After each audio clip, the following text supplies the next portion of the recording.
देवतुल्य भाइयों, माँ शक्ति। आज स्वाध्याय सत्संग का हमारा क्रमांक है 221 और आज हमारे बीच में है भोपाल से हैं आदरणीय डॉक्टर अशोक नेमा साहब, जो प्रोफेसर हैं वहाँ पर SNGGP कॉलेज में। और आज आपका जो विषय है वो है व्यक्तित्व परिष्कार आध्यात्मिक दृष्टिकोण। इससे पूर्व भी आप कई विषय लिख चुके हैं। हम आदरणीय वागीश शर्मा जी, जो एडवोकेट हैं सुप्रीम कोर्ट, उनसे निवेदन करते हैं कि 2 शब्द आदरणीय डॉक्टर अशोक नेमा के विषय में कहें। आदरणीय वागीश जी। सभी को प्रणाम। और हमारे सत्संग क्रमांक में आज हम देख रहे हैं कि करीब 7 महीने पूरे हो चुके हैं।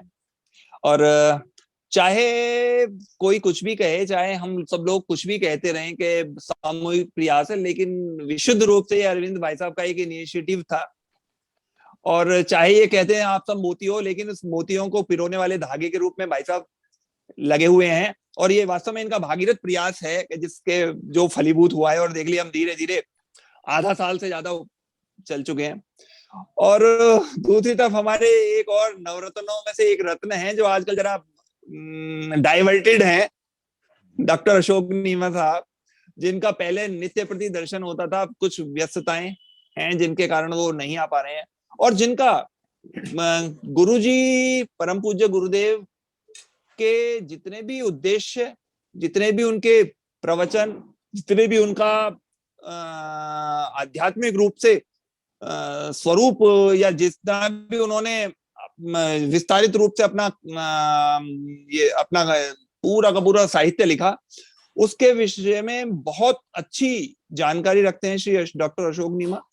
और आज हर बार वो व्यक्तित्व को परिष्कृत करने, व्यक्तित्व निर्माण करने, व्यक्तित्व को ऊंचा उठाने, या फिर हमारे सांसारिक, आध्यात्मिक, धार्मिक, पारिवारिक, मानसिक, हर तरह के विषयों को टच करते हुए जिस तरह से डॉक्टर अशोक नीमा लेते हैं विषयों को, तो उसी कड़ी में आज एक और नया उद्बोधन लेके आ रहे हैं प्रोफेसर अशोक नीमा। मैं स्वागत करता हूं प्रोफेसर अशोक नीमा का, और उनसे आग्रह करता हूं कि आज का उद्बोधन आरंभ करें। श्री अशोक नीमा। धन्यवाद भाई साहब। एक बार गायत्री महामंत्र और परम पूज्य गुरुदेव वंदनीय माता जी का स्मरण, इसके बाद अपनी बात शुरू करेंगे। ओम भूर्भुवः स्वाहा तत्सवितुर्वरेण्यं भर्गो देवस्य धीमहि धियो यो नः प्रचोदयात्। ओम गुरुर्ब्रह्मा गुरुर्विष्णु गुरुरेव महेश्वरा गुरुरेव परब्रह्म तस्मै श्री गुरुवे नमः।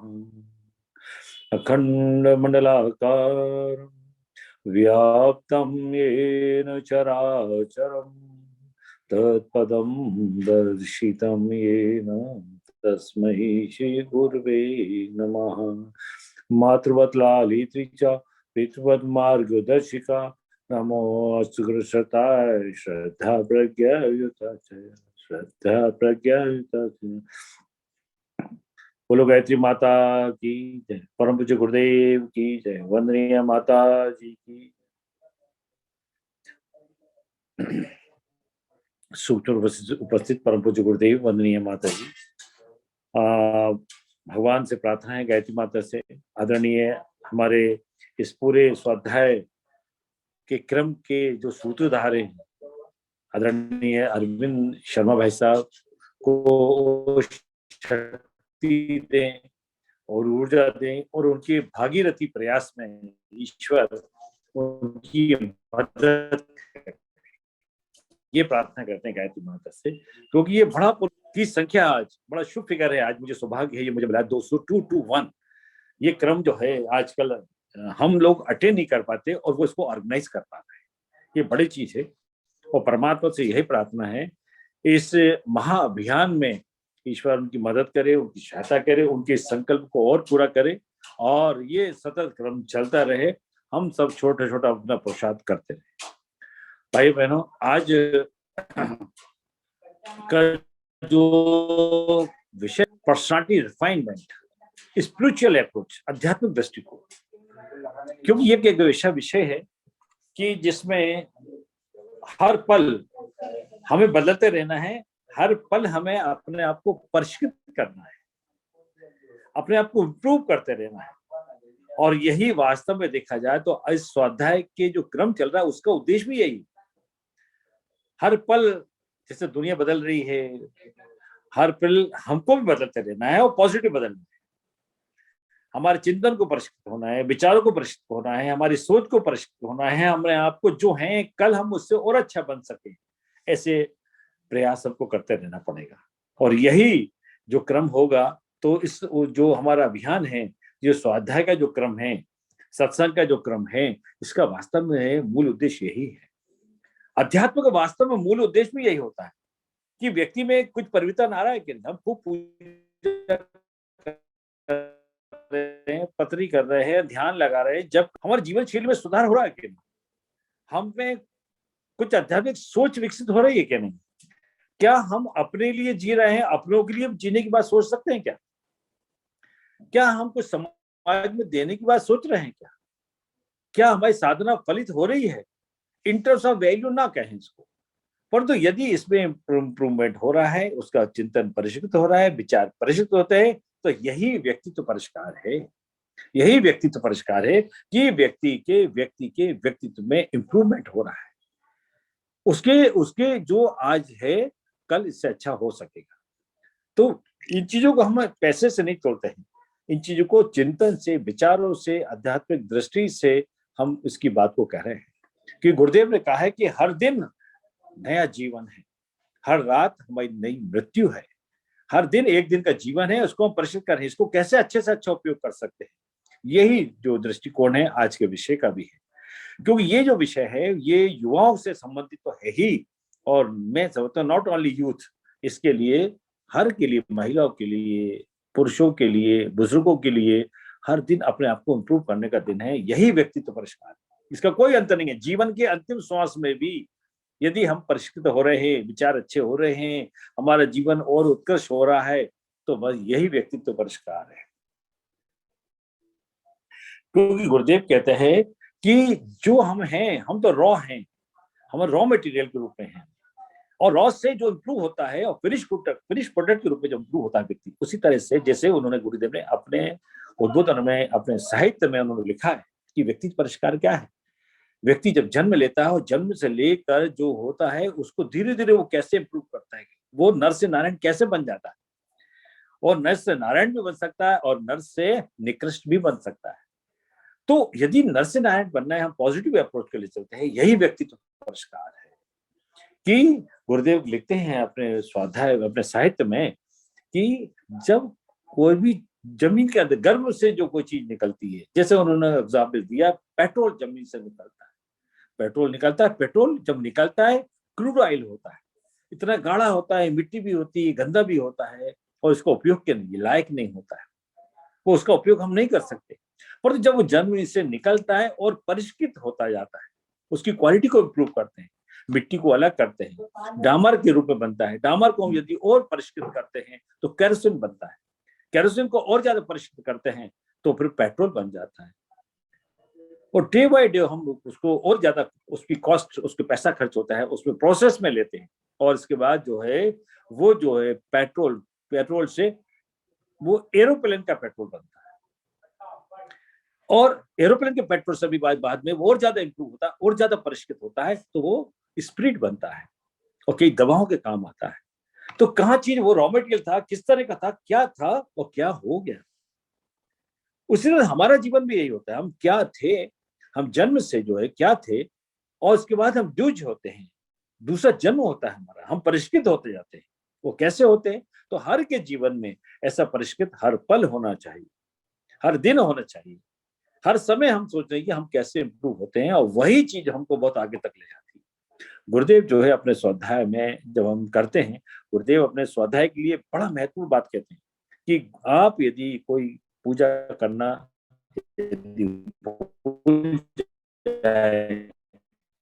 तो कोई बात नहीं, लेकिन स्वाध्याय करना ना भूलें। और स्वाध्याय पे उन्होंने बहुत स्ट्रेस दिया उनकी बात पे। एक और एग्जाम्पल देते हैं कि जमीन के अंदर से जब लोहा निकलता है वो भी रॉ होता है, और वो जमीन से जब निकलता है तो उपयोग के लायक नहीं होता है, उसमें मिट्टी भी होती है, कचरा भी होता है। पर तो कचरा को हम उसको रिफाइन जब करते हैं, उसको जो है हम उपयोग के लायक बनाते हैं, तो जमीन से जब निकलता है तो वो लोहा उपयोग के लायक नहीं होता। पर धीरे धीरे जब हम उसको परिष्कृत करते हैं और लोहे से कचरा को अलग करते हैं, तब वो लोहा जो है कच्चा लोहा होता है, कास्ट आयरन होता है। कास्ट आयरन को हम ज्यादा और ज्यादा इंप्रूव करते हैं, परिष्कृत करते हैं, रिफाइन करते हैं, तो इस दिशा में वो लोहा क्या बनता है, वो लोहा स्टील बनता है। स्टील को और ज्यादा हम करते हैं तो वो फौलाद बनता है, वो फौलाद को और ज्यादा हम करते हैं तो वो 303 बंदूक की गोली बन जाती है।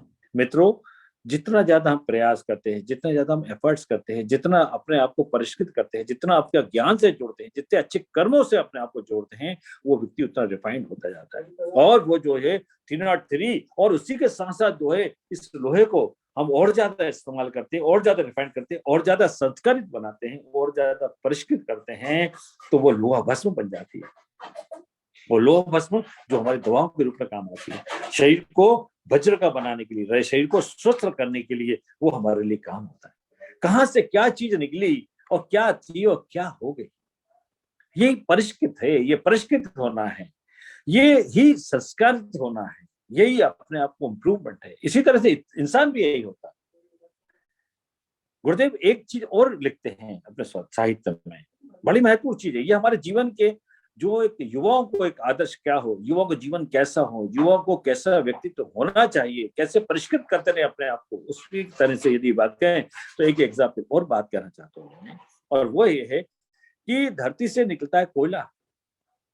कहते हैं, गुरुदेव लिखते हैं कि कोयला और हीरे में कोई अंतर नहीं, कोयले से ही हीरा जो है वो कोयले का ये परिष्कृत रूप है, और जमीन में जब निकलता है वैसे ही चमकता है। पर तो उसको उतना परिष्कृत करते हैं, इतना रिफाइन करते हैं, रिफाइंड की प्रोसेस होती है, रिफाइंड की कॉस्ट होती है, और रिफाइन होते होते वो कोयला जो है हीरा के रूप में कन्वर्ट हो जाता है, और लाखों करोड़ की उसकी कीमत हो जाती है, अनमोल हो जाता है। महत्वपूर्ण चीज हो जाती है।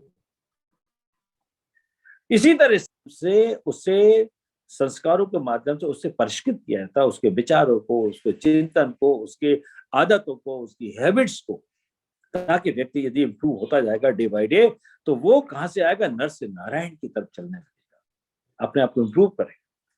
अच्छे रास्ते पर चलेगा तो नर से नारायण बनेगा, और गलत रास्ते पर जाएगा तो वो नर जो पैदा होगा वो निकृष्ट हो जाएगा। तो हमें कैसा जीवन जीना है, ये एक महत्वपूर्ण चीज है।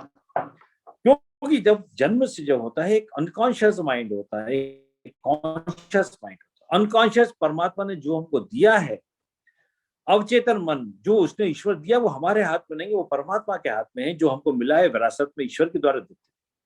अनकॉन्शियस माइंड और कॉन्शियस माइंड को हमारे हाथ में होता है, हम उसको परिष्कृत कर सकते हैं, उसको इम्प्रूव कर सकते हैं अपने स्वाध्याय से, साहित्य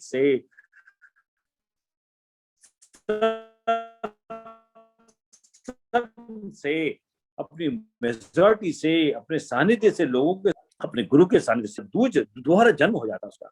तो ये चीजें जो हैं एक अनकॉन्शियस माइंड में जो भी चीजें होती हैं वो परमात्मा के द्वारा दिए, तो उसको हम बदल नहीं सकते। वो जो हमको मिलता है उसको हम बदल नहीं सकते, परंतु कॉन्शियस माइंड हमारे हाथ में होता है, कर्म हमारे हाथ में होता है, स्वाध्याय करना हमारे हाथ में होता है, चिंतन को परिष्कृत करना हमारे हाथ में होता है, अपने आप को इम्प्रूव करना हमारे हाथ में होता है, अपनी नॉलेज को अपडेट करना हमारे हाथ में होता है। बहुत सारी चीजें हमारे हाथ में होती है। इसको कॉन्शियस माइंड कहते हैं, इसको चेतन मन कहते हैं। और अवचेतन और चेतन का जो समन्वित रूप है ये युग में है, और ये समन्वित रूप ही इंसान को सुपर चेतन की ओर ले जाता है, अच्छा इंसान की ओर ले जाता है।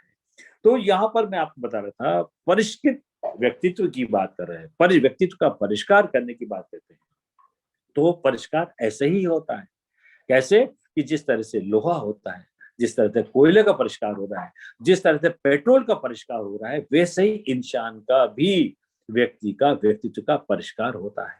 और जितना परिष्कृत व्यक्ति होता है उतना ही वो महान बन जाता है। वो इंसान से के रूप में एक जो है वो धर्मात्मा बन सकता है, एक संत बन सकता है, एक महान व्यक्ति बन सकता है। और मैं सकता हूँ महान इंसान, संत, महात्मा पीर पैगंबर ना बन पाए तो कोई बात नहीं, एक अच्छा इंसान बन जाए, ये भी जीवन की बहुत बड़ी उपलब्धि है, बड़ी सफलता है।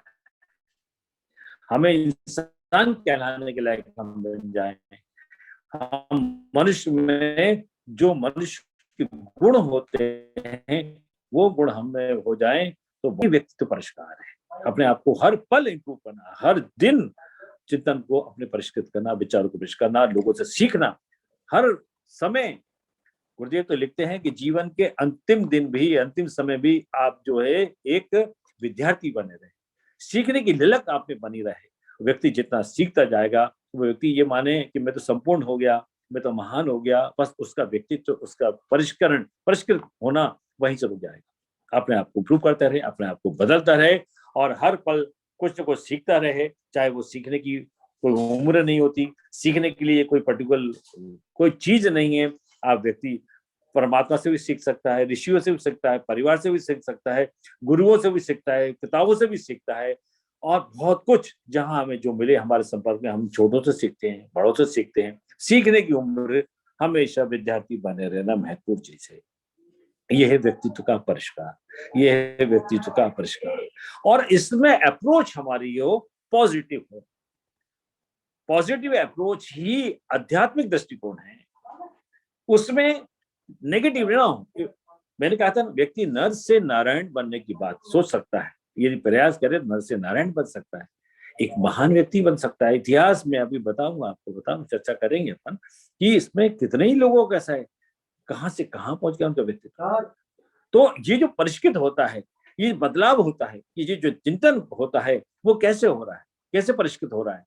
तो यहाँ पर जो इम्प्रूवमेंट हमारा हो रहा है कि नर से कैसे नारायण बन रहा है, उसमें एक महत्वपूर्ण चीज है, उसको किस तरह का प्रयास और करना चाहिए। मेरा उद्बोधन विशेष फोकस जो है तो यूथ के बीच में मैं जब बात करने जाता हूँ तो युवा से कहता हूँ कि हर तरह से अपने आप को इम्प्रूव करें। ये ना सोचें कि आज हम क्या है, हमारे पास साधन नहीं है, सुविधा नहीं है, ज्ञान नहीं है, साधन हमारे पास बहुत सारी चीजों का अभाव है। परंतु जितने भी इतिहास उठा के देख लें, अभावों में ही लोगों ने अपनी प्रगति की है।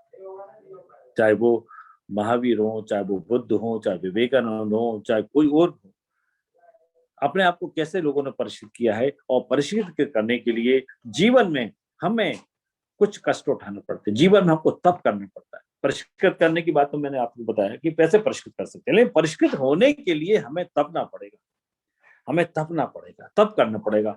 तप का मतलब ये नहीं कहना मैं आपको हिमालय जाना है, हमारे जाना, हम लोग गृहस्थ लोग हैं, हमारे लिए हिमालय जाना संभव नहीं है। परंतु हम गृहस्थ में रहकर भी, हम चाहे वो स्टूडेंट हो, चाहे हम टीचर हो, चाहे हम प्रोफेशनल पर्सन हो, हम अपने जीवन में जो हैं उसके आधार पर भी यदि छोटा छोटा तप भी करेंगे, उस तप से अपने आप को इम्प्रूव कर सकते हैं। तप यानी क्या होता है? आप कहेंगे, विद्यार्थी कहेंगे साहब हम क्या करेंगे तप, क्या हम हिमालय चले? नहीं नहीं नहीं, आपको हिमालय नहीं जाना, आपको ऐसा कठोर तप नहीं करना। आपको तो अपने जीवन में जो समय मिला है, जो दायित्व आपको सौंपा गया है, उसमें आप अपने आप को कष्ट उठाकर, परेशानियों को उठाकर अपने मन को नियंत्रित करें, अपने कार्यशैली को नियंत्रित करें और अपने जीवन को, छात्र जीवन को, युवा जीवन को सार्थक बनाएं। युवा जीवन सार्थक कैसे होगा? जब आपका उसका सदुपयोग करेंगे। छात्र जीवन का यदि सदुपयोग किया आपने, तो इतिहास उठा के देख लीजिए वो व्यक्ति कहाँ था और कहाँ पहुंच गया। डॉक्टर एपीजे कलाम को देखें, क्या थे, एनडीए में वो असफल हो गए थे, एनडीए के एग्जाम में वो असफल हो गए थे। लेकिन असफलता ये सिद्ध करती है कि सफलता का प्रयास पूरे मन से नहीं किया, और कई ऋषियों के सानिध्य में उन्होंने अपने सफलता के प्रयास पुनः प्रारंभ किए। और देखिए एक मिसाइल में दुनिया के सामने एक मिसाल बन गए और कर्म की जीती जागती एक गीता बन गए, एक ऋषि बन गए और कर्म के सिद्धांतों पे जीवन, अंतिम जीवन की श्वास भी उन्होंने कर्म करते हुए भी ली। कहने का मतलब है बगैर तप के कोई काम नहीं होता, बगैर तप के जीवन में तप यानी कष्ट उठाना, तप यानी अपने आप को परिष्कृत करना, वो परिष्कृत करने के लिए कष्ट उठाना। यदि आप कष्ट उठाएंगे तो ऐसी दशा में, क्योंकि बगैर कष्ट के, बिना तप के कोई चीज फलित नहीं होती है। इतिहास उठा के देख लीजिए, बगैर तप के कोई चीज फलित नहीं होती है। इतिहास उठा के देखेंगे आप तो जिन्होंने भी तप किया है, जिन्होंने भी कष्ट उठाया है, उनका जीवन परिष्कृत हुआ है। क्योंकि बगैर तप के कोई सफलता नहीं होती। भगवान श्री राम को देखिए, उन्होंने तप किया है, कठोर तप किया, वन वन में भागे हैं। यदि उन्होंने आज अपने भाई को और ये कहा कि मैं बड़ा हूं, मैं राजा ही बनूंगा, तो शायद आज लोग घर घर लोग नहीं पूजे जाते, पर तो उनका त्याग था, तो आज भगवान श्री राम के रूप में, राजा राम के रूप में आज पूजे जाते हैं। वो वन वन भटके और अपने पिता के वचन को पूरा करने के लिए वो गांव जंगलों में गए, परिष्कृत तो हुए ना। उनका जो है जीवन क्या था, कष्ट था, और कष्ट उठाया तो भगवान श्री राम कहलाए। तो ये जो है भगवान श्री राम को देखें, भगवान श्री कृष्ण को देखें, उनके जीवन को देखें। कृष्ण के जीवन में देखिए कितने कष्ट उठाए। उनके सगे भांजे उनको 100 गालियां दी। जीवन में जो उनको पसंद था वो चीजें केवल नहीं मिली, जो शिक्षा चाहते थे वैसी नहीं मिली, जिससे विवाह करना चाहते थे वो नहीं मिला, परंतु इसके बाद भी भगवान श्री कृष्ण ने अपने सच्चाई की, ईमानदारी की और उस रास्ते पे चले जिससे भगवान श्री कृष्ण कहलाए। ग्वाल वालों के साथ रहकर भी दुनिया को एक मिसाल दी, एक आदर्श प्रस्तुत किया और भगवान श्री कृष्ण कहलाए। बुद्ध को देखें, बुद्ध ने कठोर तप किया, 29 साल की उम्र में उन्होंने तप शुरू किया और वो ज्ञान मिला कि बुद्धू से बुद्ध बन गए, भगवान बुद्ध बन गए।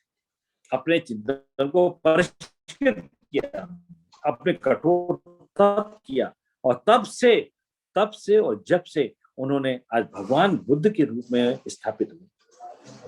भगवान महावीर को देखिए, अपरिग्रह का जीवन जिया, त्याग का जीवन जिया और दुनिया को आदर्श दिया, भगवान महावीर कहलाए। आप उसको और आगे जाइए, स्वामी विवेकानंद को देखिए, देश के लिए दुनिया के लिए जिए, देश के लिए और दुनिया के लिए जिए, सिद्धांतों के लिए जिए। जीवन में आध्यात्मिकता आ गई तो चिंतन बदल गया, कार्य करने की शैली बदल गई। ना मुझे नौकरी चाहिए, ना मुझे छोकरी चाहिए और ना ही मुझे अपनी व्यक्तिगत स्वार्थों को पूरा करना है। समाज के लिए, देश के लिए, दुनिया के लिए उन्होंने एक मिसाल पैदा की। स्वामी विवेकानंद ने, उन्होंने जीवन में कष्ट उठाए, सेक्रीफाइस किया तभी तो उतने बड़े। गांधी ने भी सेक्रीफाइस किया, महाराणा प्रताप ने सेक्रीफाइस किया, महाराणा प्रताप सेक्रीफाइस करके दुनिया को आदर्श दिया। आज आजादी की नींव रखी महाराणा प्रताप ने, घर त्यागा, राजकुमार होने के बाद भी उन्होंने अपने महल को त्यागा, सोने चांदियों के बर्तनों में खाना त्यागा और कष्ट उठाया और कष्ट उठा के दुनिया को एक मिसाल पैदा की। एक महाराणा प्रताप क्या थे, देश की आजादी में महत्वपूर्ण भूमिका निभाई, मुगलों से लड़े और अकबर दी ग्रेट, लोग कहते थे अकबर दी महाराणा प्रताप, ग्रेट महाराणा प्रताप एक दुनिया का आदर्श है, आज के युवाओं का आदर्श है महाराणा प्रताप। 40 किलो का भाला जिनका हुआ करता था, 40 किलो की तलवार हुआ करती जिनकी, 180 किलो जिसमें लोहा वो शरीर में पहनते थे, इसके बाद लड़ते थे। क्या शरीर रहा होगा। ये युवाओं का आदर्श है। जीवन में कष्ट उठाया और कष्ट उठाने के आज महाराणा प्रताप बने। और आगे जाएं, रानी लक्ष्मीबाई को देखें, स्वतंत्र संग्राम सेनानी के महानायकों में गांधी जी देखें, सरदार वल्लभ भाई पटेल देखें, ये सब जो है भगत सिंह, चंद्रशेखर आजाद, खुशीराम बोस, ये सब लोगों ने ये सब जीवन में कष्ट उठाए और कष्ट उठा के आज दुनिया के सामने एक आदर्श प्रस्तुत किया। भाइयों बहनों, कष्ट जीवन में नहीं आए, तप ना करें तो हम आदर्श प्रस्तुत नहीं करते, अपने आप को परिष्कृत नहीं करते। डॉक्टर एपीजे कलाम ने, जिनके 2 वक्त की खाने के लिए व्यवस्था नहीं बनती थी, उन्होंने कष्ट उठाया, कर्ज लेके पढ़ा, बहन से कर्ज लिया और कर्ज के बाद दुनिया को आदर्श बनाया और एक मिसाल बनाया। और क्या व्यक्तित्व पाया, कितनी निष्ठा, कितनी ईमानदारी ऐसी कि जब वो राष्ट्रपति भवन को खाली किया तो 2 सूटकेस उनके पास, एक किताबें को सूटकेस, एक कपड़ों का सूटकेस। ये जीवन का जो है, ये क्या है, ये जीवन है, एक आदर्श है। उन्होंने भी जीवन में कष्ट उठाए और कष्ट उठा के उन्होंने जीवन को एक आदर्श प्रस्तुत किया, दुनिया के सामने एक मिसाइल बने, एक आदर्श राष्ट्रपति बने, एक आदर्श मिसाइल मैन बने, एक आदर्श पुरुष बने, एक ऋषि बने। भाइयों बहनों, जब तक जो है तपेंगे नहीं, सूरज तपता है तभी जीवन देता है, सूरज तपता है तभी जीवन देता है। किसान भी तपता है, किसान जब बीज बोता है तो 4 महीने इंतजार करता है, किसान जब बीज बोता है तो 4 महीने इंतजार करता है और 4 बार फसल को काटता है। अब आपको ऐसा मैंने बीज बोया, आप कल ही फसल काटूं तो संभव नहीं, आपको इंतजार करना पड़ेगा, आपको कष्ट करना पड़ेगा, उसको आप पानी देना पड़ेगा, उसकी देखरेख करना पड़ेगी, तब उसको जो है आप फसल काट पाएंगे, तब लोगों को जीवन दे पाएंगे। सूरज हो, चंद्रमा हो, ये सब जो है तपते हैं तभी जपने के योग्य बनते हैं। आज दुनिया के लोग सूरज का ध्यान करते हैं, सूर्य ध्यान करके बात करते हैं। सूर्य हमको जीवन देता है, शक्ति देता है, तो तप के बगैर वो भी नहीं होता है, तप के बगैर वो भी नहीं होता है। ये सब जो है, और वैसे भी देखा जाए व्यक्ति तो परिष्कार की एक महत्वपूर्ण बात बताऊं, गुरुदेव एक जगह लिखते हैं कि हमें यदि कोई बड़ा काम करना है, अपन को सफल जीवन जीना है, तो उसके लिए जरूरी है कि पुरुषार्थ हमारा, क्योंकि हमारे पास पुरुषार्थ उतना पर्याप्त नहीं होता, उतनी सामर्थ्य हमारे पास नहीं होती, हमारी शक्ति उतनी नहीं होती। तो शक्ति और सामर्थ्य जो पर्याप्त नहीं होती है, तो इसलिए क्या करते हैं, हमें तप करना पड़ता है, तप से शक्ति को अर्जित करना पड़ता है, और उसके बाद उसको अपने जीवन में बोना पड़ता है, तब हम काट पाते हैं, तब हमारा जीवन परिष्कृत हो पाता है। यदि तप की बात करें, आप चाहें कि कुछ बगैर कष्ट किए हम कुछ मिल जाए, हमारी पर्सनालिटी डेवलप हो जाए, बड़ा नॉलेज हो जाए, बड़ी अच्छी डिग्री मिल जाए, ये संभव नहीं है मित्रों। ये चीजें, क्योंकि ये चीजें तो भगवान को भी संभव नहीं। भगवान की मूर्ति भी मंदिर में पूजी जब जाती है, जब वो हथौड़ी और छेनी से काटी जाती है, 100 थप्पड़े पड़ते हैं, 1000 थप्पड़े पड़ते हैं, तब वो मूर्ति को आकार मिलता है, और तब वो परिष्कृत मूर्ति इस लायक होती है कि लोग दर्शन करते हैं और अपना सब गवाते हैं। ये भी मूर्ति का कष्ट है, ये भी उस प्रतिमा का कष्ट है। कुम्हार बर्तन गढ़ता है तो वो लोच मिलाता है, मिट्टी गलती है तभी परिष्कृत हो पाती है, तब उसे जो आकार दे पाती है। बीज हम बोते हैं, बीज गलता है तभी वो फलता है। बीज बोए बगैर वो फल नहीं सकता, गले बगैर वो फल नहीं सकता।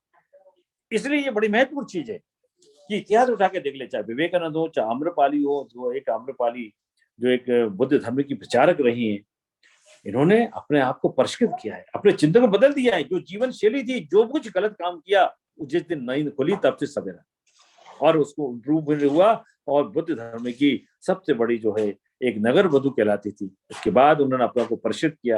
अध्यात्म का प्रवेश जब उनके जीवन में हुआ, जीवन में जब प्रकाश आया, तो उन्होंने अपने जीवन को परिष्कृत कर दिया, दुनिया के सामने उनका आदर्श, और बुद्ध धर्म की सबसे बड़ी प्रचारक बनी।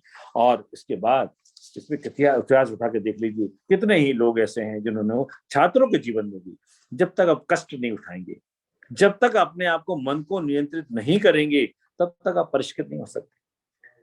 शॉर्टकट जो सफलता का कभी नहीं होता है। आज आपको जो है, हमने भी अपने जीवन में बहुत कष्ट उठाए, आर्थिक रूप से कष्ट उठाए, मानसिक रूप से अपने आप को नियंत्रित किया है, भावनाओं को नियंत्रित किया है, अपनी जो इच्छाएं उनको भी नियंत्रित किया कि क्या हमें उस समय के हिसाब से क्या जरूरत है, हमें वो किया। अपने पढ़ने का वक्त था, पढ़ा है, पढ़ने के साथ साथ हमने अपने आप को तपाया भी, भगवान से भी जुड़े। तो कहने का मेरा मतलब है कि अपनी बुरी आदतों को परिष्कृत करना, बुरी आदतों को छोड़ना और अच्छे संस्कारों में जीना, अपनी आदतों को परिष्कृत करना, अपने अवगुणों को दूर करना, यही व्यक्तित्व परिष्कार। छात्र जीवन जो हमको मिला है, ये दोबारा नहीं मिलता है। एक बार जीवन स्टूडेंट लाइफ मिलती है, व्यक्ति को परिष्कृत करना चाहिए, अपने को थोड़ा कष्ट उठाना चाहिए, अपनी भावनाओं को नियंत्रित करना चाहिए। अपनी सोच के पीछे क्या चीज हमारे पास नहीं है, भागे मत उसके पीछे, मोबाइल के पीछे ना भागे, गाड़ी घोड़े के पीछे ना भागे। अभी हमारा फोकस जो है अपने करियर को बनाने में होना चाहिए, भविष्य को बनाने में होना चाहिए। जब भविष्य बन जाएगा तो पैसा इतना आएगा कि आप खर्च नहीं कर पाएंगे। जब समय आएगा आप मोबाइल भी खरीद सकते हैं, जब समय आएगा आप गाड़ी भी खरीद सकते हैं, जब समय आएगा बंगला भी खरीद सकते हैं, मकान भी खरीद सकते हैं। पर इस लायक तो बने कि हम कुछ अर्न कर सकें, हम कुछ अपने आप को पढ़ सकें, इस लायक अपने पैरों पे खड़े होने के लायक हम बना सकें। और ये स्टूडेंट लाइफ जो मिलती है, यही अपने को इसको परिष्कृत करना है, इसको कष्ट उठाने का जीवन हमको तरह हमें जीना है। और जितनी अपनी अच्छी आदतें होंगी, जितनी इच्छाओं पे अपना नियंत्रण होगा, जितनी साधनों पे सदुपयोग कर पाएंगे, जितना समय का आप सदुपयोग कर पाएंगे, उतना ही आप परिष्कृत होते जाएंगे। हमने कितने ही देखे, मैं व्यक्तिगत जीवन में देखूं यदि, तो हमारे सामने कितने ही लोग ऐसे थे, बहुत फाइनेंशियल साउंड थे, गाड़ी थी, घोड़ा था, साधनों से आते थे, वो चीजें हमारे पास नहीं थी। हमको भी देख के लगता था, हमारी भी इच्छाएं होती थी कि ये चीज हमारे पास भी होती तो कितना अच्छा होता, और तो नहीं थे, नहीं या ठीक है, लेकिन हमने उस समय कॉम्प्रोमाइज किया, हमने अपनी भावनाओं को नियंत्रित किया, और इसके बाद जो है, जो नहीं था, अभावों में जीवन जिया। अभावों में हमने पढ़ाई लिखाई की, खाने के सामान जितना होना चाहिए वो तो नहीं थे, इसके बाद भी हमने पढ़ा, मेहनत की, आज हम नौकरी कर रहे हैं, आज हम इस लायक हैं कि हम उनको कंपेयर करते हैं तो हम अपने आप को संतोष पाते हैं। ये कब होता है, जब हम जीवन का एक नन्हा पल का भी सदुपयोग करें। हर पल हम सीखें, अपने नॉलेज को अपडेट करें, नॉलेज को इंप्रूव करें, पढ़ने की आदत डालें, अपने शरीर का हर अंग का, सारी इंद्रियों का सदुपयोग करें। भाई इन्हीं का उपयोग करना ही तो व्यक्तित्व परिष्कार है, यही तो पर्सनालिटी डेवलपमेंट, यही पर्सनालिटी रिफाइनमेंट है कि हमने आंखों से क्या देखा, अच्छा देखा, अच्छा देखा और अच्छा चीज को हमने आत्मसात किया। इन कानों से हमने अच्छा सुना और उसको सुन के उसको आत्मसात किया। इन हाथों से अच्छी चीज लिखी और अच्छी चीज पढ़ी, उसी से हमने अपने आप को इम्प्रूव किया। तो अपने जो इंद्रियों का सदुपयोग करना, इस इंद्रियों का दुरुपयोग किया तो हमने अभी से अपने रास्ते को, गलत रास्ते में चलना शुरू कर दिया। जिस समय होता है हर तरह के सुख उसको जीवन में मिलते हैं। तो जो छात्र जीवन होता है वो व्यक्तित्व का परिष्कार होता है, छात्र जीवन होता है वो व्यक्तित्व का परिष्कार होता है। इसलिए अपनी बुरी आदतों को नियंत्रित करना, अपने आप को हर पल इंप्रूव करना, और रात्रि की जब सोएं तो अपने आप को चिंतन करना। क्या चिंतन करना? कि दिन भर में मुझसे क्या गलती हुई और क्या अच्छे काम हुए। जो अच्छे काम हुए उसको कंटिन्यू करें, जो अच्छे काम हुए उसको कंटिन्यू करें, और जो गलत हो गया उसको वहीं स्टॉप करें, रोकने के प्रयास करें। यदि इस प्रकार से आप करेंगे तो इसी दिशा में आपका जीवन जो है परिष्कृत होता ही चला जाएगा, परिष्कृत होता चलेगा। मन के हारे हार और मन के जीते जीत। मन को नियंत्रित कीजिए, मन को नियंत्रित करेंगे। मन को अनियंत्रित मन ही बहुत बड़ा कष्ट का कारण होता है। हमारे जीवन को निकृष्टता की ओर ले जाने वाला मन ही है, उत्कृष्टता की ओर ले जाने वाले भी मन है। हम यदि परिष्कृत कर सकते हैं, अपने मन को नियंत्रित करते हैं, अपनी भावना को नियंत्रित करते हैं, तो ऐसी दिशा में हम अपने जीवन को उत्कृष्टता की ओर ले जाएंगे। व्यक्ति नर से नारायण, हम करें श्रेष्ठ मनुष्य की ओर जा सकता है, श्रेष्ठ मनुष्य बनता है। ये बहुत बड़ी उपलब्धि है। मनुष्य से देवत्व में और जागे तो वो एक संत बन सकता है, एक महात्मा बन सकता है, एक महापुरुष बन सकता है। तो ये चीजें उसके जीवन में तभी आती हैं क्योंकि बगैर तप तो किसी परमात्मा को बगैर तप को कुछ नहीं बोला। जब पहली बार जब पूरी सृष्टि जलमग्न थी, सब सृष्टि जलमग्न थी, विष्णु की नाभि से स्फुरना हुई और एक कमल खिला, कमल से उपजे ब्रह्मा। और ब्रह्मा से क्या किया गया तो आकाशवाणी से गायत्री महामंत्र बोला गया। तब सबसे पहले ब्रह्मा जी ने धारण किया और कहा गया इस मंत्र का जप करें।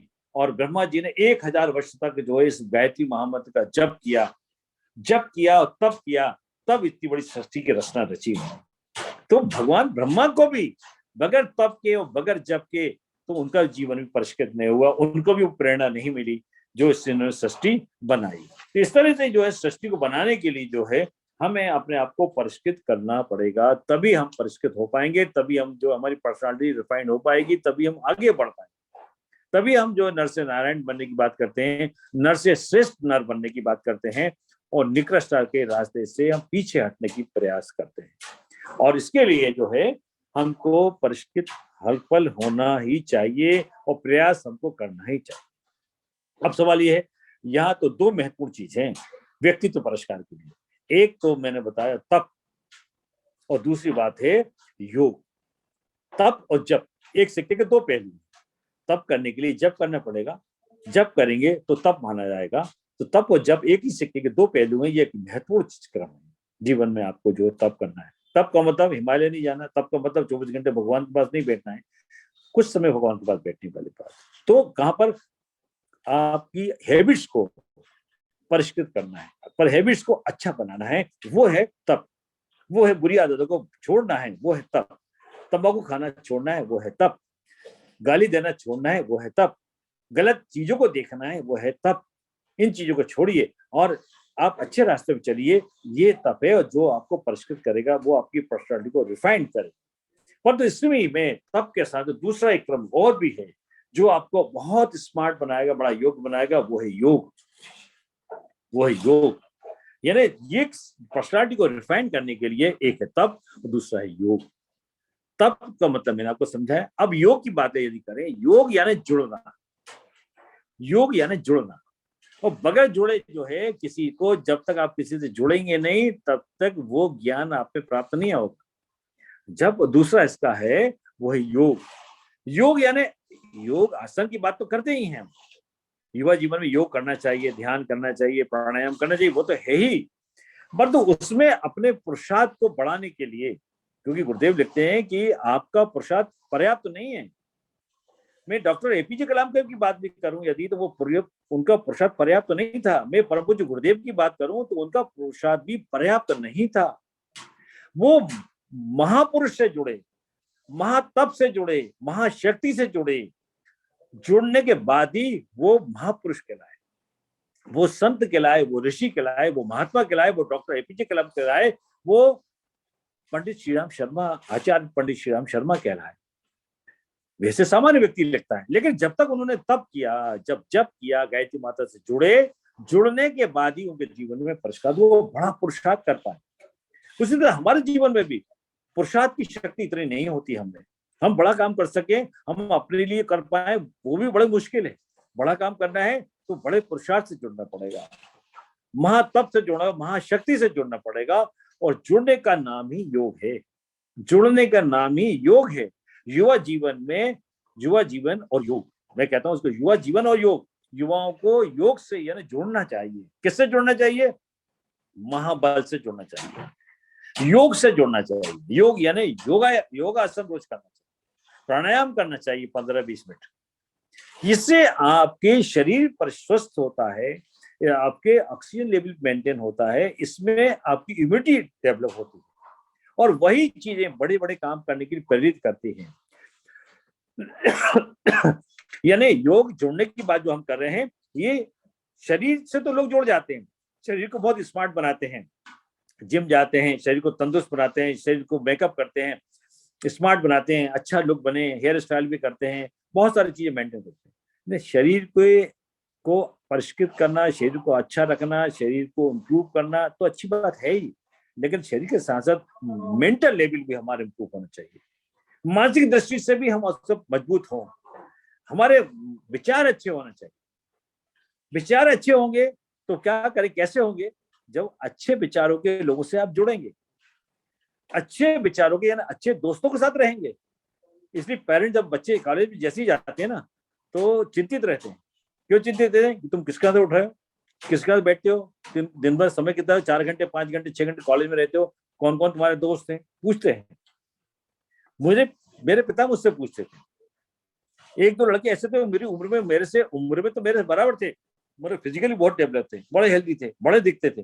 मेरे फादर पूछते थे ये क्या कर रहा है, क्या करता है, कैसे क्या है? क्यों? उनकी निगाह रहती थी कि ऐसा नहीं इनका जो है संगत बिगड़ जाए और ट्रैक से उतर जाए बच्चे। तो कहने का मतलब मेरा आपसे ये है कि हमें जुड़ना चाहिए। किससे जुड़ना चाहिए? अपने अच्छे मित्रों से जुड़ना,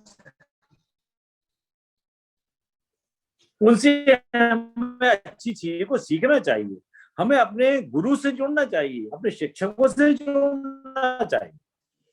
हमारे शिक्षक हमको ज्ञान देंगे, तो टीचर से जुड़ेंगे तो नॉलेज आपका इंप्रूव होगा, नॉलेज इंप्रूव होगा तो आपका जीवन का उद्देश्य सार्थक होगा, आप पढ़ पाएंगे, और पढ़ पाएंगे तभी बढ़ पाएंगे।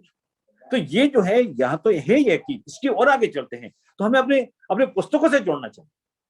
पुस्तकें जो टेक्स्ट बुक होती है वो तो हम जुड़ते ही हैं, पर तो स्पिरिचुअल बुक्स जो होती है, हमारी आध्यात्मिक जो पुस्तकें होती हैं, जीवन को जो दृष्टि प्रदान करती है, जीवन में जो आगे बढ़ाती है, हमें उससे भी जुड़ना चाहिए। उससे जुड़ते हैं तो हम बहुत आगे तक सोच पाते हैं, हमें दूर तक का दिखने लगता है, हमारे एक रीजनिंग कैपेसिटी डेवलप होती है। और अध्यात्म से जुड़ने के बाद, इन्हें पुस्तकों से जुड़ने के साथ साथ अपने गुरु से जुड़ना चाहिए। हमारे घर में जो परंपराएं हैं, घर में जो व्यवस्थाएं हैं, घर में माता पिता जो हमको संस्कार देना चाहते हैं, संस्कारों से जोड़ने की बात करते हैं, हमें उसको फॉलो करना चाहिए। इसी तरह से जहां संस्कार की बात आती है, वहीं पर हमें अपना इष्ट से जुड़ना चाहिए। मैं ये नहीं कह रहा कि आप गायत्री से जुड़िए, मैं ये नहीं कह, आप राम से जुड़िए, रहीम से जुड़िए, ईसा से जुड़िए, नानक से जुड़िए, महावीर से जुड़िए, आप सूर्य से जुड़िए, चंद्रमा से जुड़िए, धरती माँ से जुड़िए, आप गंगा से जुड़िए। आप जुड़िए तो आपको जुड़ना पड़ेगा, जुड़ेंगे तो बढ़ेंगे, जुड़ेंगे तो बढ़ेंगे, और जुड़ोगे नहीं तो कटोगे। जब कटोगे तो बस किस तरह से है, अपना जीवन एक आइसोलेट होकर चलेगा, हमेशा नेगेटिव सोच सकते हैं। इसलिए हमेशा जुड़ना चाहिए, इसी का नाम योग है। योग सिर्फ योगासन नहीं है, योग मतलब जुड़ना, और जुड़ने के लिए हमें अपना इष्ट को बनाना चाहिए। और छात्र जीवन में किसी भी धर्म का व्यक्ति हो, उसे सूर्य देव से जरूर जुड़ना चाहिए। हमेशा मैं कहता हूँ सूर्य की शक्ति से जुड़ना चाहिए। हमें सूर्य रोशनी देता है, ये तो है ही, लेकिन प्रकाश वो हमको लाइट देते हैं, वो हमको एनर्जी देते हैं, वो मेन सोर्स ऑफ एनर्जी है सूर्यदेव। और सोर्स ऑफ एनर्जी है, इसलिए देव हैं, देते हैं इसलिए देवता हैं, और हम उससे देवता से हमको लेना चाहिए। हमारे जीवन में यदि सूर्य का प्रवेश है, सूर्य के प्रकाश का प्रवेश, सूर्य की शक्ति का प्रवेश है, तो हम जीवन बहुत आगे बढ़ सकते हैं। क्योंकि जब प्रकाश आता है तो अंधकार दूर होता है, जब प्रकाश आता है तो अंधकार दूर होता है। इसलिए हमें ध्यान से जुड़ना चाहिए, ध्यान से जुड़ना चाहिए। ध्यान, मैं नहीं कह रहा कि सूर्य का ध्यान, सारे ध्यान में, सारे जितने भी तरह के मेडिटेशन होते हैं, सबसे सर्वश्रेष्ठ यदि ध्यान है तो सूर्य का ध्यान। हर छात्र को अपने जीवन में, हर युवा को, हर उम्र के व्यक्ति को अपने जीवन में सूर्य का ध्यान, सूर्य को अपना इष्ट बनाना चाहिए, सूर्य को अपना मित्र बनाना चाहिए, सूर्य को अपना आराध्य भी बनाना चाहिए। भले कोई भी आपका आराध्य हो, उसमें सूर्य की महत्वपूर्ण चीज है जो आपको बहुत आगे बढ़ेगा, जो आपकी पर्सनालिटी को इम्प्रूव करेगा, जो आपकी नॉलेज को इम्प्रूव करेगा, जो आपकी हेल्थ को इम्प्रूव करेगा, जो एक आपकी जो है शारीरिक शक्तियों को बढ़ाएगा। सूर्य देव से जुड़ना चाहिए और उसको ध्यान करिए। और सूर्य देव से जुड़ना ही गायत्री महामंत्र है। गायत्री मंत्र, गायत्री शक्ति के स्रोत सूर्य है। हर व्यक्ति को परमात्मा से जुड़ना चाहिए। मैं ये नहीं कह रहा, अगर आप मुस्लिम हैं तो सूर्य फातिहा पढ़ो। अब यदि कुछ क्रिश्चियन है, सूर्य की उनकी बड़ी प्रार्थना का बड़ा क्रम है उनके यहाँ। तो मेरा मतलब ये है, हर छात्र जीवन में अपने को अच्छे संस्कारों से जोड़ने के लिए, अपने को बड़ा पुरुषार्थ करने के लिए, आगे बढ़ने के लिए महत्वपूर्ण चीज जरूरी है कि सूर्य से हम जुड़े, भगवान से हम जुड़े, अच्छी पुस्तकों से जुड़े, अपने गुरुओं से अपन जुड़े, शिक्षक गुरुओं से जुड़े, माता पिता से जुड़े, माता पिता की अच्छी बातों को आत्मसात करें। परिवार में यदि कोई बुजुर्ग भी हैं, कुछ बच्चे हैं, छोटे हैं, भाई है, बहन, उन सब से जुड़े, उन सबसे सीखने की आदत डालें। और इन सबके साथ साथ प्रकृति से भी सीखें। जब प्रकृति से आप जुड़ेंगे तो हमेशा तरोताजा रहेंगे, एनर्जेटिक रहेंगे। कभी कभी आपको कहीं दिक्कत नहीं आएगी। प्रकृति से जुड़ना, प्रकृति के अनुसार अपने जीवन को जीना बड़ा महत्वपूर्ण चीज है। हमेशा तरोताजा रहते हैं प्रकृति से जुड़ने के बाद, है ना। इसलिए जो है हमेशा अपन को कोशिश प्रयास करना चाहिए। मैंने कभी अपने एग्जाम्पल में जरूर मैं कहता हूँ, एक एग्जाम्पल मेरे वरिष्ठ गायत्री परिवार के वरिष्ठ साधक है आदरणीय वीरेश्वर उपाध्याय जी, उनने भी बात की थी। मैं यहाँ भी एग्जाम्पल देना चाहता हूँ कि हमेशा अपने आप को तरोताजा रखने के लिए, जैसे वो कहते हैं घर में पानी आता है, घड़े में पानी जब भरते हैं तो दूसरे दिन जब ताजा पानी आता है, नल में आता है, तो हम पुराने पानी को फेंक देते हैं और फिर भर लेते हैं। भर के रखते हैं, उसको क्या मानते हैं, ये पानी ताजा है। क्यों ताजा है? क्योंकि घड़े का पानी बासा क्यों हो गया? वो तालाब में पानी भरा हुआ है, वो जहां से पानी आ रहा है, कुएं से आ रहा है, वहां का पानी वो पहले से भरा हुआ है। तो तालाब से पानी आ रहा है, वो जिस स्रोत से पानी आ रहा है वो आ रहा है तो ताजा है। और घर में मटके का पानी है, घड़े का पानी तो वासा हो गया। उसका कारण सिर्फ ये, क्योंकि वो तालाब में, कुएं में या नदी में वो प्रकृति के प्रवाह से जुड़ा हुआ है तो ताजा है। प्रकृति के प्रवाह से जुड़ा है तो ताजा है। परंतु मटके में जब पानी आ जाता है तो प्रकृति के प्रवाह से वो नहीं जुड़ता है, वो वहां से कट जाता है। जब कट जाता है तो ऐसी दशा में वहां पर बात क्या आती है, जब कट गया तो वो बासा होने लगता है, उसमें बास आने लगती है, स्मेल आने लगती है पानी। इसलिए हमें प्रकृति से जोड़ना चाहिए। प्रकृति यानी सूर्य है, चंद्रमा है, धरती है, गंगा है। हमें इनका ध्यान करना चाहिए अपने जीवन में प्रकट, और उस चीज की समुद्र से जोड़ना चाहिए। समुद्र की विशालता हमारे जीवन में आती है। चंद्रमा से जुड़ना चाहिए, चंद्रमा जैसी शीतलता होती है। सूर्य से जुड़ना चाहिए, सूर्य जैसी शक्ति हम में आती है, वो एनर्जी हम में आती है, वो तेज हम में आता है। गंगा में गंगा जैसी पवित्रता हम में आती है। ईश्वर में ईश्वर जैसे गुण हम में आते हैं। हनुमान से अब यदि भक्ति करेंगे, हनुमान का ध्यान करेंगे तो हनुमान जी जैसी शक्ति आप में आएगी। सरस्वती का ध्यान करेंगे तो अब विद्या आएगी। लक्ष्मी का ध्यान करेंगे आर्थिक रूप से संपन्न बनेंगे। कहने का मतलब ये। और यदि गायत्री महामंत्र पढ़ते हैं आप, गायत्री मंत्र इस पूरी सृष्टि के ज्ञान विज्ञान का आधार है।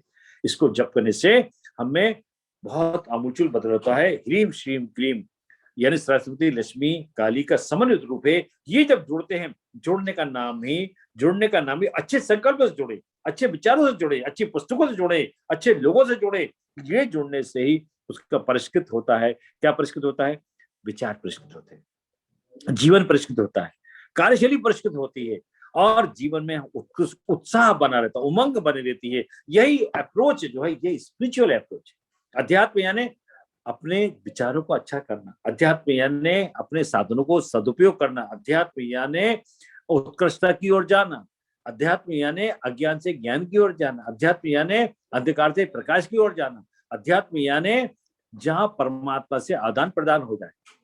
अध्यात्म भगवान के पास बैठना और उनका आदान प्रदान हो जाए, यही अध्यात्म। वो मूर्ति के रूप में हो, चाहे चित्र के रूप में हो, चाहे प्रकृति के रूप में हो, चाहे ईश्वर के रूप में हो, चाहे वो मंत्र के रूप में। मंत्र से ही व्यक्ति परिष्कृत होता है।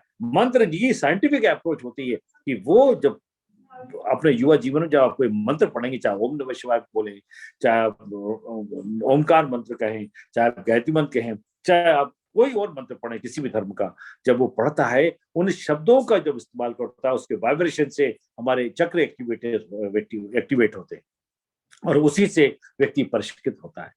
कहने का मेरा ये मतलब है, यही व्यक्तित्व परिष्कार है।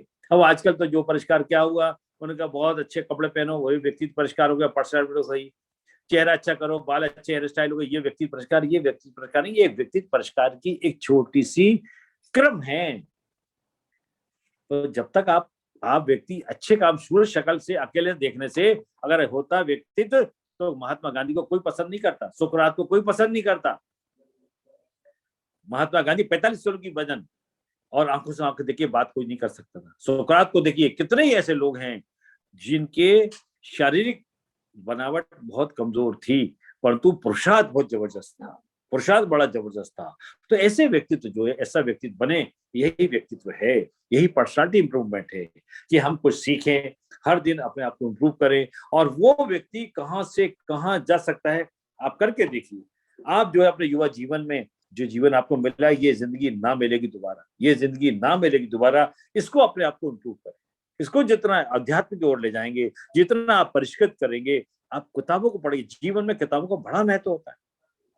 जब पढ़ता है तो उसके विचार जो ना, एक पुस्तक जो बदल दे आपकी दुनिया, और एक पुस्तक में छोटी सी किताब है, 5 रुपए की किताब होगी, 2 रुपए किताब, 2 रुपए किताब में कई तरह के विचार होते हैं। एक विचार जो बदल दे आपकी दुनिया, एक विचार जो बदल दे आपकी दुनिया, एक पुस्तक जो बदल दे आपकी दुनिया, एक संगत, कोई अच्छी चीज आपके मन में आ गई और वो आपको परिष्कृत कर सकती है, वो आपको बहुत आगे तक ले जा सकती है, वो आपके जीवन में आमूल बदल देती है।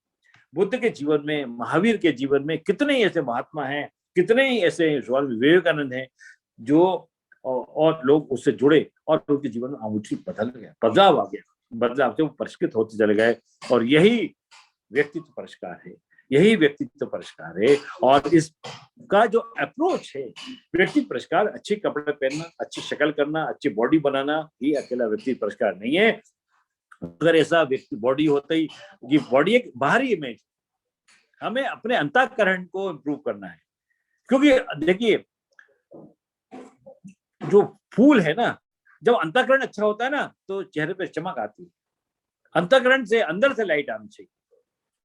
चेहरे को ऊपर चमकाने के लिए नहीं, चमकाने के लिए अंदर वाले को चमकाएंगे तो बाहर की रोशनी चमकेगी, है ना। फूल के अंदर से खुशबू आती है, तब भौरे आते हैं।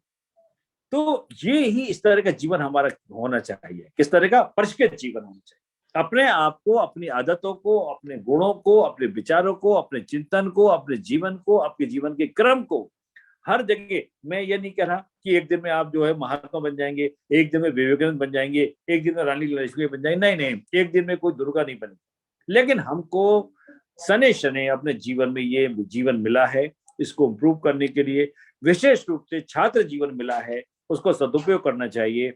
और मैं कह रहा हूँ, छात्र जीवन ही नहीं, आज हमारे भाई बहन जो भी हम तो वर्ष सुन रहे हैं, हर दिन नया दिन है, हर दिन इम्प्रूवमेंट का दिन है, कुछ ना कुछ। और ये शरीर जो है, ये मिट्टी का शरीर है, पंच तत्वों से बने। इसको जैसी आदत डालेंगे वैसा वो करता रहेगा, इसको जैसी आदत डालेंगे वैसा वो करता रहेगा। यदि इसको आप 6 घंटे में सोएंगे, 6 घंटे में नींद पूरी होगी। आप यदि 8 घंटे सोएंगे तो 8 घंटे में नींद होगी, और प्रयास करेंगे 4 घंटे में नींद पूरी हो जाएगी। अपने आप को ध्यान से जोड़ें, अपने आप को ईश्वर से जोड़ें, अपने आप को कर्मों से जोड़ें, सद ग्रंथों से जोड़ें, सद विचारों से जोड़ें, अच्छी पुस्तकों से जोड़ें, पर्सनालिटी डेवलपमेंट की पुस्तकों को पढ़ें और उन पुस्तकों से यही है। मैंने एक बड़ा शिव खेड़ा का बड़ा नाम है, पर्सनालिटी डेवलपमेंट की किताबें और जो क्लासेस वो लेते हैं, पर्सनालिटी डेवलपमेंट क्लासेस उनकी होती है, तो उनका मैंने देखा, उनका खुद करियर देखो, यदि पढ़ा उनकी बायोग्राफी, तो उसमें उन्होंने कहा कि वो खुद फेल हो गए थे जीवन में, असफल छात्र के रूप में जीवन जिया उन्होंने, परंतु असफलता से उन्होंने अपने आप को, असफलता के बाद उन्होंने पलट कर नहीं देखा और सफलता के कई सीढ़ियां चढ़ते चले गए, चढ़ते चले गए। उन्होंने कहा मैं कोई अलग काम नहीं करता, वरन हर काम को अलग ढंग से करता हूँ। ये शिव खेड़ा, ये जीत आपकी, उनकी पुस्तक का नाम है। कहने का मतलब है कि पुस्तकों को पढ़ना चाहिए आज के जमाने। और मैं कह रहा हूँ जो आजकल के युवा कहते हैं कि सब पुस्तकें पढ़ने की हमारी याद नहीं, चलो कोई बात नहीं, मैं कह रहा हूँ व्हाट्सएप से आपको स्वाध्याय करना चाहिए। व्हाट्सएप इतने अच्छे अच्छे मैसेज आते हैं और कितने ही लोग ऐसे एक दूसरे को मैसेज फॉरवर्ड करते हैं, खुद कभी नहीं देते। दिन भर में 360 मैसेज आपको आते होंगे, लेकिन उन कभी कभी थोड़ा क्रम बनाएं कि हम 2-4 मैसेज पढ़ेंगे, मैसेज को पढ़ के आत्मसात करेंगे, फिर देखिए आप इतनी अच्छी अच्छी नॉलेज की चीज आती है व्हाट्सएप पे कि वाह कितना अच्छा है, घर बैठे चीज ज्ञान मिल रहा है। पर तो क्या है, हम ज्ञान दूसरों को देते हैं, खुद इसको आत्मसात नहीं करना चाहते। और यदि आत्मसात कर लिया, यही जो है पर्सनालिटी रिफाइनमेंट है, यही स्पिरिचुअल अप्रोच है। इस अप्रोच की ओर हमें आपको जाना है। सीखने के लिए कोई दिन नहीं होता, कोई उम्र नहीं होती, चाहे वो आप 20 साल के हैं तो भी, 15 साल के हैं तो भी, आप 40 साल के हैं तो भी, 60 के हैं तो 80 के। जी जब नींद खुली तब सवेरा।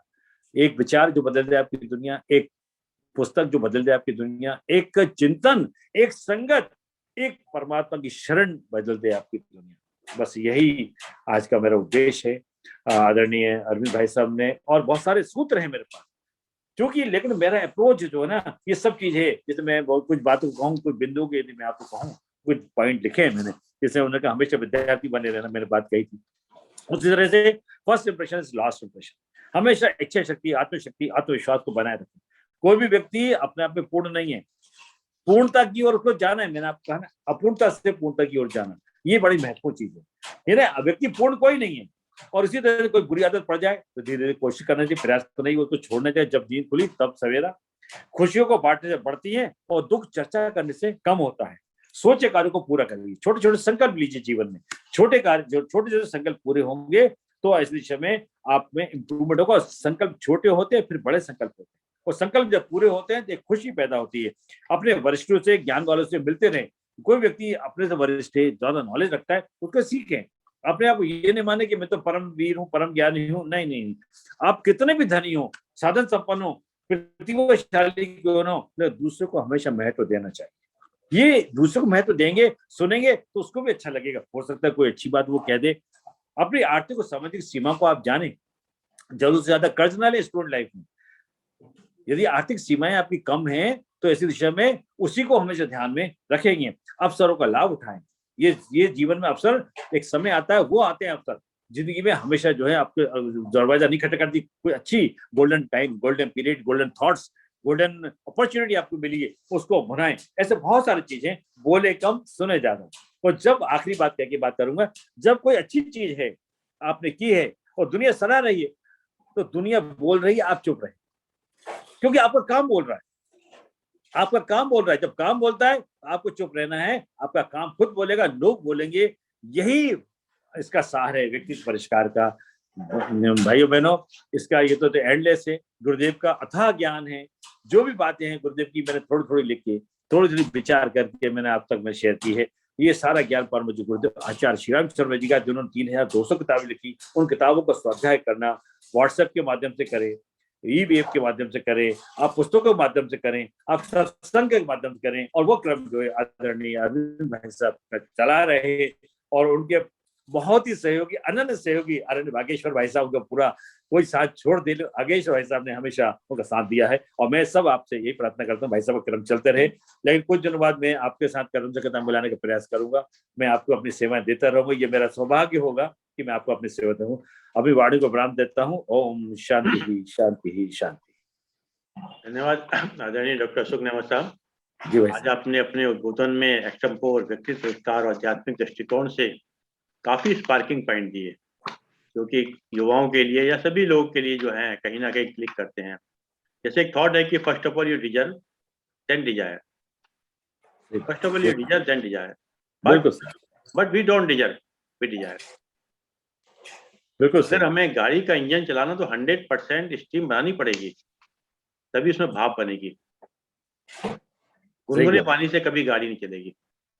बिल्कुल सही है। हम जीवन में वो कभी प्रयास कभी करना पड़ेगा। हाँ, हम जीवन में कभी कभी किसी व्यक्ति को देखते हैं वो कितनी ऊंचाइयों पर है, पर वो कितनी रात जागा, कितनी चीजें मेहनत करी, कितने उसमें रहा, उसको कभी नहीं देखते। साहब आदरणीय वाकई शर्मा जी से निवेदन है कि वो 2 शब्द आदरणीय डॉक्टर अशोक नेवार साहब के विषय में कहें। अशोक भाई साहब, बहुत ही शानदार उद्बोधन रहा आपका, और बिल्कुल वो होता ना मेस्मराइजिंग था। बिल्कुल आदमी ना एकदम एक अलग ही ऑरा आपने बना दिया चारों तरफ। आपने वास्तव में केवल स्वास्थ्य जो है, अच्छा स्वास्थ्य तो सफलता की कुंजी होता नहीं, ये हम कई बार सुन चुके हैं, जबकि सबसे जरूरी है आत्मा की स्वच्छता। आत्मा की स्वच्छता ज्यादा जरूरी है शारीरिक स्वच्छता से।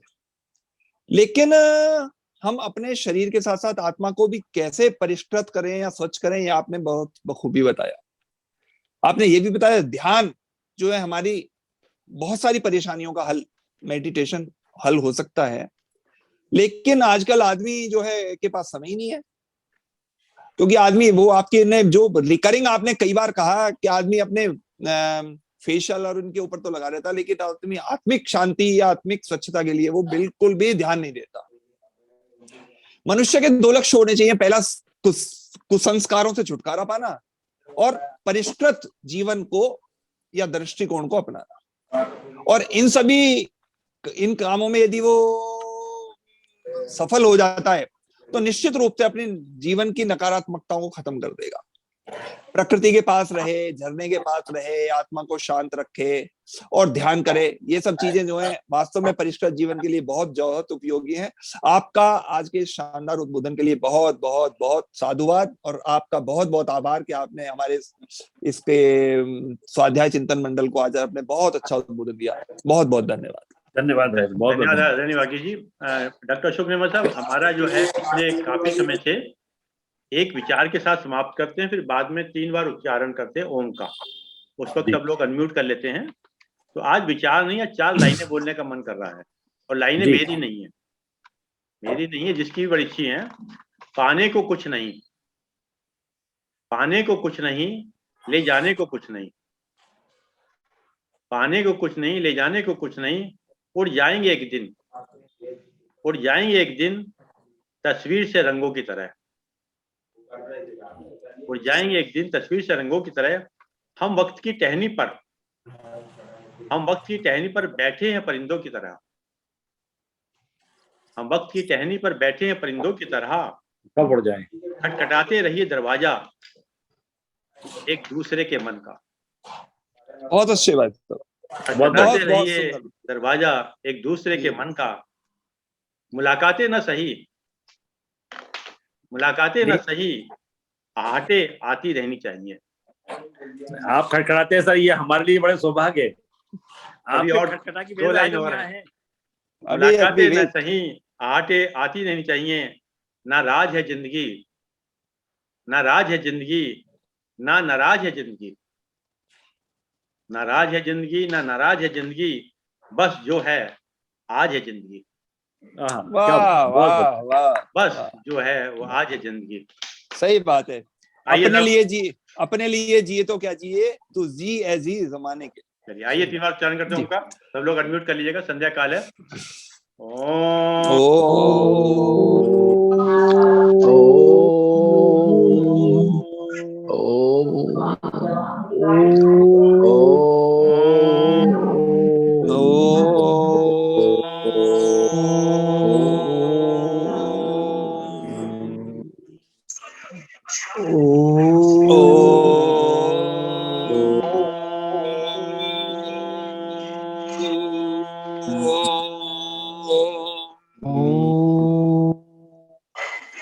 शांति शांति शांति।